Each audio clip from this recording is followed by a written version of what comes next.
We just recently passed the 25-year anniversary of Spyro, and boy oh boy, next year is the year of the dragon. It all lines up so perfectly. Oh, and they even dropped a video. And to celebrate, we were all treated to, well, pretty much nothing. I mean, it's a nice video, I guess, but us fans were hoping for something more. Something like, oh, I don't know, another game? Looks like I've got some things to do. Personally, it seemed like a no-brainer to remaster the fourth game, Enter the Dragonfly. Of course, they'd need to do a ton more work, given that the original game was a mess and ran like crap. You gave me the ugly! But there is a good foundation there for a remaster. They could add more interesting levels, rewrite some of the story, have a game that runs well, and fix some of the minigames to make it fun. I hated blowing lightning or bubbles because it made the game run at 10 FPS, but adding these different breaths as mechanics was not necessarily a bad idea. Like I said, at its foundation, Enter the Dragonfly had potential, and it's a game that could be remade very well. But I am getting ahead of myself, because we have no announcement of anything to do with Spyro 4. It has now been 5 years since the Spyro Reignited trilogy was released by Toys for Bob.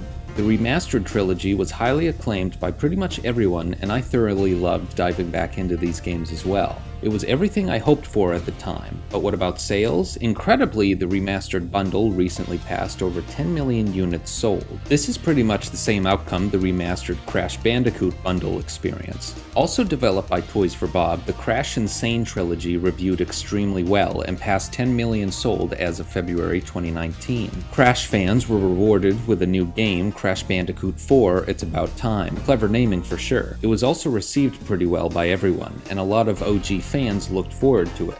So why the heck have we not heard any updates on Spyro 4? Well, there could be a couple reasons, but I think it's likely because of Crash 4's sales. Oddly enough, there's only ever been one sales update for the game, and it states that Crash 4 sold over 400,000 digital copies in its first month of release, back in October 2020. This is actually pretty good sales numbers since it does not include physical copies, but this one update means the game did not meet sales expectations. If the game hit some sort of milestone, we would have heard about it. At this point, it is safe to assume the game sold over 1 million copies, especially since it's been a few years now and digital sales only account for a portion of overall sales, but whether or not it ever reached 2 million or higher remains a mystery. Companies love to brag about sales numbers, so like I said, there being only one update means the game did not meet expectations. Anyway, Crash 4 has lasting effects on a new Spyro game. Like Crash 4, Spyro 4 would likely be a new game developed by the studio. It is no longer simply recreating a game one for one with new graphics. Additional work and money needs to be put in.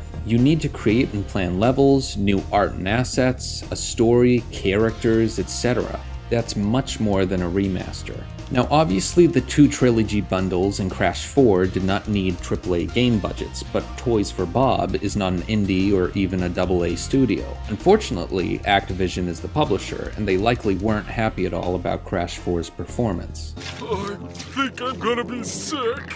Especially given how both trilogy remasters sold like gangbusters, they likely had expectations set way too high. So this all leaves us with no official confirmation of a Spyro 4, but of course there have been rumors. This is a game studio we're talking about. They need to make games, so they're obviously working on projects. Though I think the sales issue is the most likely reason, there are some other potential reasons as to why we haven't heard anything new with Spyro. First, it could just be taking a lot of time to develop Spyro 4. As I said, if they aren't remastering or fixing Spyro 4 Enter the Dragonfly, then the studio would need to create everything from the ground up. That takes a lot longer than remaking an old game where you have reference for everything. Second, but probably unlikely, is that the Microsoft acquisition of Activision Blizzard created some sort of delay for certain studios. Realistically, I don't know how, as other studios under Activision Blizzard are still putting out games, which includes Toys for Bob, who just recently in June released a game. That game is Crash Team Rumble. It is an online game which has apparently been received okay enough, I guess. So this game could be the reason Toys for Bob has not announced Spyro 4 yet. Perhaps the studio studio simply needed to finish this project first before turning its attention to Spyro. But it has been 5 years since Spyro's bundle released, and 3 years since Crash 4 released. That they followed up with an online Crash game is weird to me and makes no sense. At least, at first it makes no sense, because this actually goes back to my original theory that Activision did not allow Spyro to be made because of Crash's sales. I have not played the game, but digging deeper into it, many say Crash Team Rumble is fun, but bare bones. It essentially only has one mode to play. Additionally, it is online, also known as a live service game, so there are microtransactions in the game. So looking at this bigger picture and knowing Activision is the publisher, this all makes complete sense. It may not have been outright cheap to make,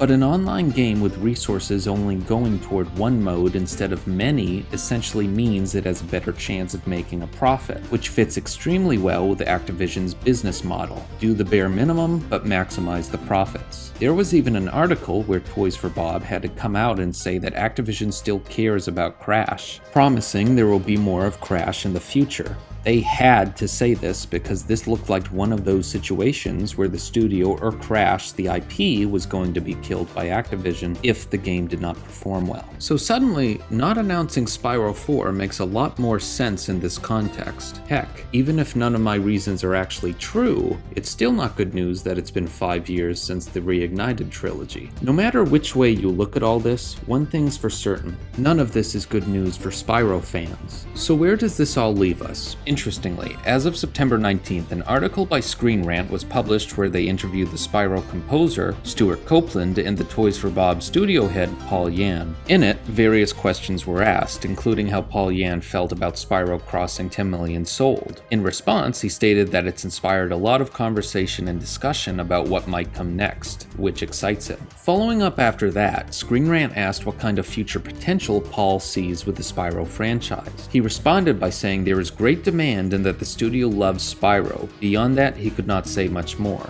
So, with this recent development, I'll personally hold out some hope for something to be announced, but it may not even be Spyro 4 being insinuated here. Additionally, don't forget that another Spyro game should have been announced or even out by now, especially on such a huge anniversary, so don't hold your breath waiting for another game. Though if we never get a new Spyro game, I guess it would not be the worst thing in the world. For me personally, the Reignited trilogy is enough. The faithfulness to the originals, along with the nostalgia it always brings me, gives me content and satisfaction. Yes, I am very annoyed there's no new Spyro announcements, and Spyro 4 would be a day one buy for me, but taking a step back, I am also happy with what I got, and sometimes that's enough. I'd like to thank everyone for watching, and I'll see you all in the next video.